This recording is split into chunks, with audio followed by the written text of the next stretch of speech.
आज राहुल गांधी जी ने सारा कच्चा चिट्टा खोल कर रख दिया वोट चोरी का कि कैसे भारतीय जनता पार्टी इस देश में वोट चोरी करके सत्ता में बनी बैठी है और कैसे नरेंद्र मोदी जबरदस्ती प्रधानमंत्री की कुर्सी पर आसीन है, वो भी चुनाव आयोग की मदद से। पहले आप राहुल गांधी जी को सुन लीजिए, उसके बाद हम विस्तार में बात करते हैं। करोड़ों लोगों को सस्पेशन था कि दाल में कुछ काला है। Haryana, Maharashtra, Madhya Pradesh, opinion poll, exit poll कुछ कहते थे, रिजल्ट कुछ और आता था। इलेक्शन कमीशन ने हमें डेटा इस प्रकार दिया है, 7 फुट 200-300 किलो। हर कागज को हमने आइडेंटिफाई किया है, कैटलॉग किया है, फोटोग्राफ निकाली है, कंपेयर की है। 6 महीने लगे। ये है चोरी। 1,250 वोट की चोरी 5 तरीके से होती है। Duplicate voter, fake and invalid addresses, bulk voter in single address, invalid photo, misuse of form से। तो इसका जबरदस्त मिसयूज हुआ है। ये क्रिमिनल एविडेंस और इलेक्शन कमीशन देश में पूरे एविडेंस को डिस्ट्रॉय करने की सोच रहा है। पिछले कई महीने से कांग्रेस पार्टी ये जानने की कोशिश कर रही थी कि आखिर हम वो सीटें भी कैसे हार गए जिन पर हमें पूरी उम्मीद थी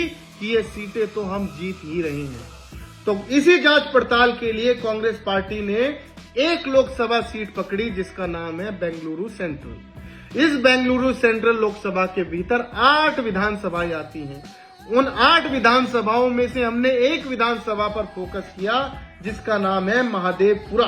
महादेवपुरा विधानसभा को इसलिए फोकस किया गया क्योंकि लोकसभा चुनाव के दौरान जब काउंटिंग हो रही थी इस सीट पर तो 7 विधानसभाओं में कांग्रेस पार्टी आगे चल रही थी 80,000 वोटों से, लेकिन केवल ये विधानसभा थी जिसमें कांग्रेस पार्टी केवल पीछे नहीं चल रही थी, बुरी तरीके से हार रही थी। और जब इस विधानसभा की जांच पड़ताल करने के लिए चुनाव आयोग से कहा गया कि आप इसकी वोटर लिस्ट जारी करिए, तो चुनाव आयोग ने ये पूरा का पूरा बंडल 7 फीट ऊंचा और कम से कम 200-300 किलो कागज हमें पकड़ा दिया कि आप जांच करते रहिए, पेपर मिलाते रहिए। 6 महीने कांग्रेस पार्टी ने लगाकर एक पेपर को चेक किया, एड्रेस चेक किया, पिता का नाम चेक किया, फोटो चेक की, नाम चेक किया, तब पता कि यहाँ तो कुछ अलग ही खेला चल रहा है भाई साहब। 1 लाख से अधिक वोटें फर्जी हैं और किस किस रूप में फर्जी है आप सुनेंगे तो आप हैरान हो जाएंगे। मैं सिलसिलेवार बताता हूँ। पहला वोट चोरी का तरीका इन्होंने पकड़ा डुप्लीकेट मतदाता, यानी एक मतदाता जिसने कई बूथ पर जाकर वोटिंग की, जैसे ये भाई साहब जो आपको स्क्रीन पर दिख रहे हैं जिनका नाम है गुरकीरत सिंह डांग। इन भाई साहब ने बूथ नंबर 116 पर भी वोटिंग की, बूथ नंबर 124 पर भी वोटिंग की, बूथ नंबर 125 पर भी वोटिंग की और बूथ नंबर 126 पर भी वोटिंग की। यानी एक व्यक्ति एक चुनाव में 4 बूथ पर वोटिंग करके चला गया।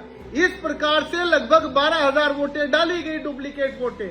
उसके बाद इन्होंने दूसरा तरीका अपनाया वोट चोरी का, वो था फर्जी और अमान्य पते, यानी ऐसे पते, ऐसी वोटर आईडिया जिस पर एड्रेस या तो फर्जी था या फिर वो पते थे ही नहीं, यानी 0 लिखा हुआ था। ऐसे मतदाताओं की सूची में 40,000 लोग थे, यानी 40,000 वोटर आईडीज ऐसी थी जिन पर या तो नकली एड्रेस था या एड्रेस की जगह 0 लिखा हुआ था। आखिर इन वोटर आईडी को अप्रूव किया किसने? तीसरा तरीका इन्होंने निकाला वोट चोरी का कि एक पते पर कई मतदाता, यानी एक कमरे का घर जैसा आप तस्वीरों में देख रहे हैं और उसमें 50-50 वोटर हैं, 35-35 वोटर हैं, 30-30 वोटर हैं एक कमरे के घर में। उसके बाद कांग्रेस पार्टी जब इन पतों पर गई तो पता चला कि वहां पर तो कोई रहता ही नहीं, ये फर्जी पते हैं। आसपास के लोगों से पूछा गया तो उन्होंने भी कंफर्म करने से मना कर दिया। इनमें से किसी भी व्यक्ति को, यानी थोक में एक पते पर 50-50, 60-60 मतदाताओं के फर्जी वोटर आईडी कार्ड बना रखे हैं। उसके बाद चौथा तरीका इन्होंने निकाला वोट चोरी का, वो था अमान्य तस्वीरें, यानी वोटर आईडी पर ऐसी तस्वीरें थी या तो धुंधली थी जिनको देखा ही नहीं जा सकता, या इतनी छोटी थी कि आप जूम कर भी पता नहीं लगा सकते कि भाई साहब इन तस्वीरों में कोई है भी या नहीं है। जैसा कि आप स्क्रीन पर देख सकते हैं, आप कितना भी जूम कर लीजिए आप आदमी को पहचान ही नहीं सकते कि ये आदमी था कौन। और 5वां तरीका इन्होंने निकाला वोट चोरी का, वो था फॉर्म 6 से वोट चोरी करने का तरीका। फॉर्म 6 क्या होता है? फॉर्म 6 होता है जब भी कोई नया मतदाता बनता है, यानी कोई नागरिक, महिला या पुरुष 18 साल पूरे करते हैं तो वो मतदाता बनने के लिए उनका वोटर आईडी जब बनता है तो वो फॉर्म 6 के जरिए बनता है।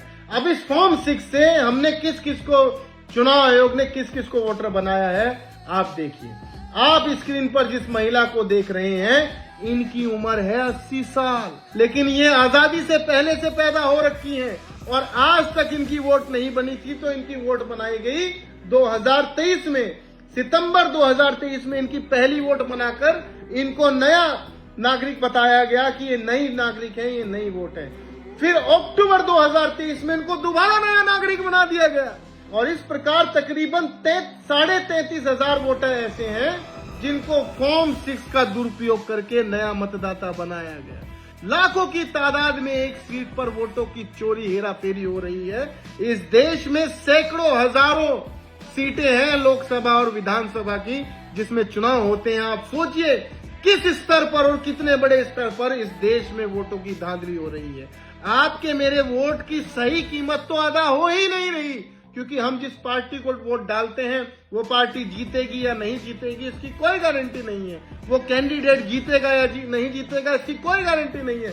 गारंटी केवल एक चीज की है कि वो जरूर जीतेगा जिस पार्टी ने फर्जी वोटें तैयार करके वहां पर मतदान पे सेटिंग बैठा रखी है।